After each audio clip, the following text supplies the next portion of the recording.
ಕೇರಳದ university of Calcutta December 18ರಿಂದ 22ರವರೆಗೆ ದಕ್ಷಿಣ ಭಾರತ ಅಂತರ್ ವಿಶ್ವವಿದ್ಯಾಲಯದ ಪುರುಷರ ವಾಲಿಬಾಲ್ ಕ್ರೀಡಾಕೂಟವು ಜರುಗಲಿದ್ದು, ಈ ಕ್ರೀಡಾಕೂಟದಲ್ಲಿ ರಾಯಚೂರು ವಿಶ್ವವಿದ್ಯಾಲಯದ ಪುರುಷರ ವಾಲಿಬಾಲ್ ತಂಡದ ಪರವಾಗಿ ಸರ್ಕಾರಿ ಡಿಗ್ರಿ ಕಾಲೇಜಿನ ವಿದ್ಯಾರ್ಥಿ ಅಮೀನ್ ಸಾಬ್ ಆಯ್ಕೆಯಾಗಿದ್ದಾರೆಂದು ಕಾಲೇಜಿನ ಪ್ರಾಚಾರ್ಯ ಶಿವಯ್ಯ ಎಂ ತಿಳಿಸಿದರು. ಕಾಲೇಜಿನ ಸಿಡಿಸಿ ಅಧ್ಯಕ್ಷರು, ಸದಸ್ಯರು ಸೇರಿದಂತೆ ಬೋಧಕ ಹಾಗೂ ಬೋಧಕೇತರ ಸಿಬ್ಬಂದಿಗಳಿಂದ ಆಯ್ಕೆಯಾದ ವಿದ್ಯಾರ್ಥಿಗೆ ಅಭಿನಂದನೆಗಳನ್ನು ಸಲ್ಲಿಸಿದರು.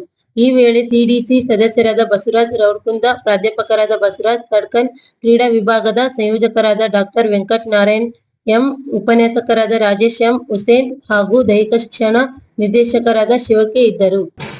ಯೂನಿವರ್ಸಿಟಿ ಆಫ್ ಕಲ್ಕತ್ತಾದಲ್ಲಿ ನಡೆಯುವ ದಕ್ಷಿಣ ಭಾರತದ ಅಂತರ್ ವಿಶ್ವವಿದ್ಯಾಲಯದ ಕ್ರೀಡಾಕೂಟದಲ್ಲಿ ಪುರುಷರ ವಾಲಿಬಾಲ್ ತಂಡದಲ್ಲಿ ನಮ್ಮ ರಾಯಚೂರು ವಿಶ್ವವಿದ್ಯಾಲಯವನ್ನು ಪ್ರತಿನಿಧಿಸುತ್ತಿದ್ದಾನೆ.